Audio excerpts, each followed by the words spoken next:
Hello, everybody. Scott Golden, Golden Opportunities Coaching here.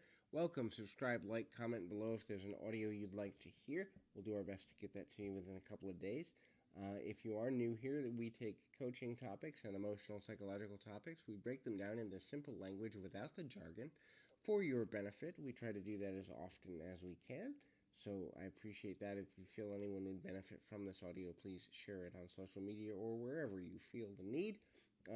Then today we're going to talk about signs of mental illness or mental instability.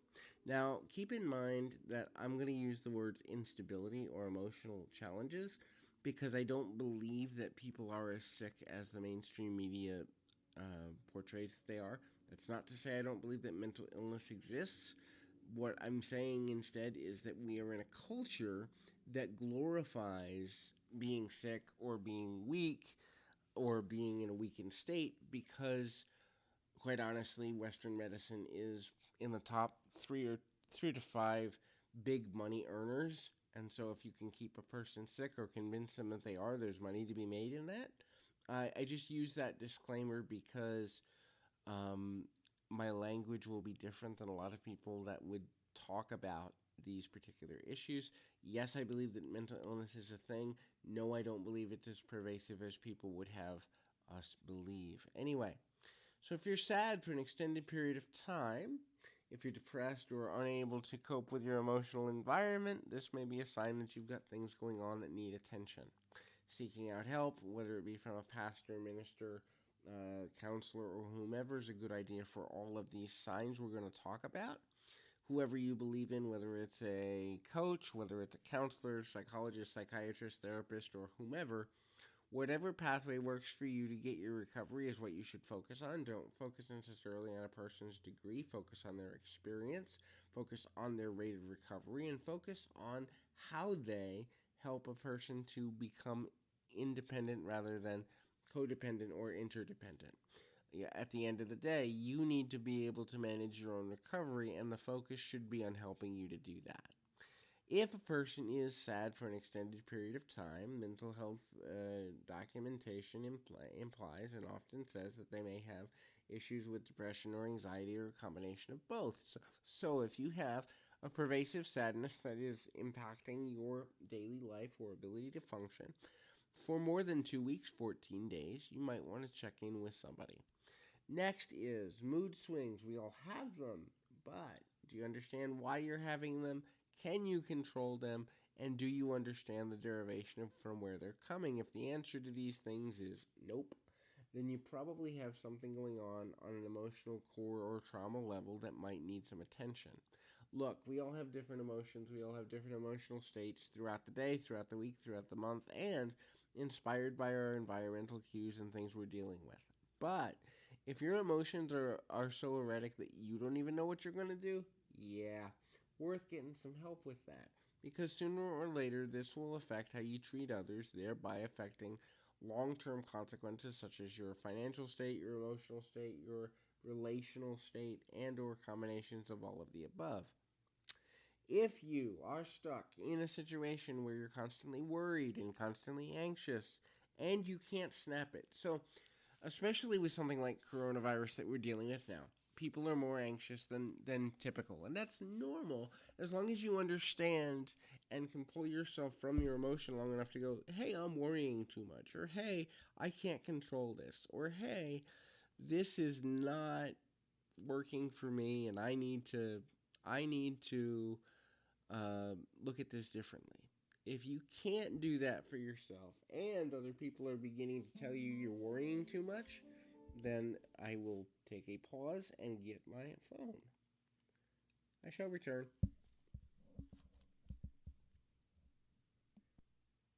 Some people would say that some worry is healthy. I wouldn't go that far, but some worry is necessary in order to grow because if we're not thinking about the consequences of something, we cannot grow. But at the end of the day, if worry is taking over your life or leading you in directions where you can't handle things, you might need to get some assistance. Also, being able to stay present moment minded versus worrying is a skill that would benefit you in the long run. So, If you are normally a social person, or at least a somewhat social person with a small group of people, and you suddenly become antisocial or non social, yeah, that's a sign your mental health may be struggling. This is because at some level we are all, no matter who we are, created to be social creatures. If we weren't, then there'd be one person or two people on the planet, and we could exclude everything else because that's all that's needed.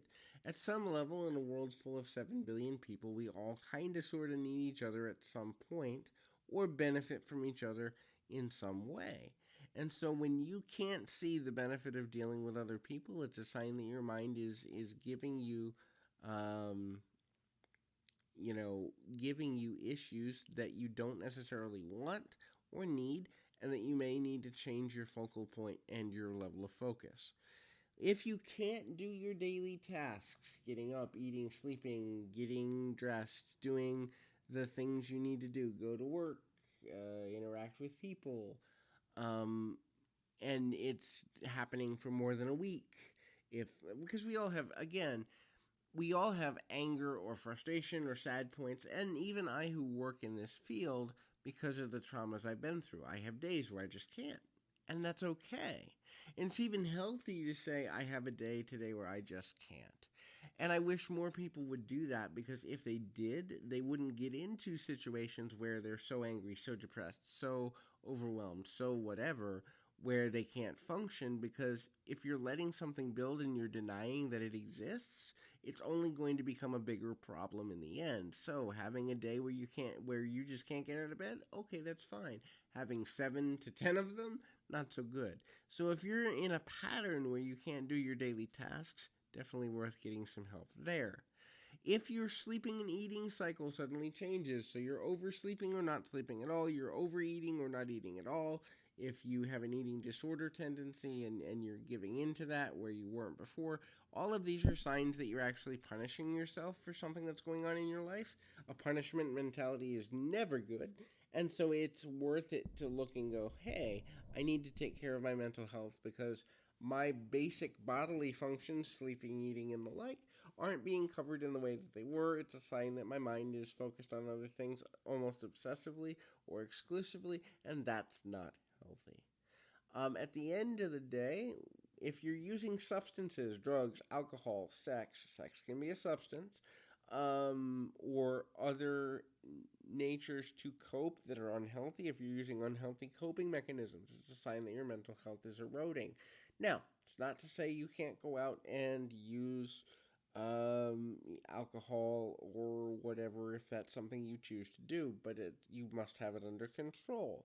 I believe the same about recreational drug use. Some people don't. Some people are in the all drugs is bad camp, and if that's you, this doesn't apply. However, if you cannot control your use of substances or repetitive behaviors that can be negative, such as gambling or promiscuity or things of that nature, and you really are at a place where they are controlling you and more than you are controlling them, then there is reason to seek mental health treatment, because using a substance of some sort as a coping mechanism, while it's working now and it may work for several weeks or it may even work for several months, heck, there is a very small group of people where it works for several years, eventually you will crash. Eventually, other people will be affected, you will be affected, your quality of life will be affected, and before you get there, getting some help is a great idea. Anger is uncontrollable. So, anger, and I tell my clients this all the time, and if you're a client of mine and you're hearing this, no, I'm not trying to beat the point home. I'm actually trying to help some new folks. But anger is just sadness turned upward and pushed outward. Anger is the inversion of sadness in a lot of ways, meaning that when you can no longer deal with the pain and hurt of being sad, and you feel like you're wasting time, wasting energy, have wasted time, not getting your needs met, or whatever the case may be, it becomes anger naturally.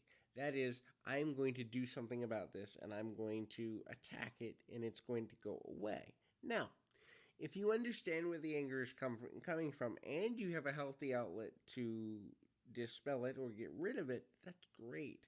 But if you have uncontrollable anger that you don't know where it's coming from, or you know where it's coming from and you just don't give a duck, um, that probably that probably is something that needs attention, especially if it's going to affect other people or if you're feeling violent, especially exceptionally. If you're feeling violent, definitely get some help immediately because, look, ain't no situation in your life worth catching a charge over. And unfortunately, the excuse of I couldn't handle my anger, most judges won't buy that. And so you catch a charge, your quality of life is drastically reduced all over something that could have been expressed differently. The final is self harm, which goes hand in hand with substance abuse or substance related issues. Self harm is any behavior that leaves you in a worse position than you were before. So, this covers substance abuse, this covers gambling to excess, this covers overeating, use of sexuality, and any other behavior that could be considered negative. If you are at a place where you are willing to harm yourself, including but not limited to self injury, immediately get help.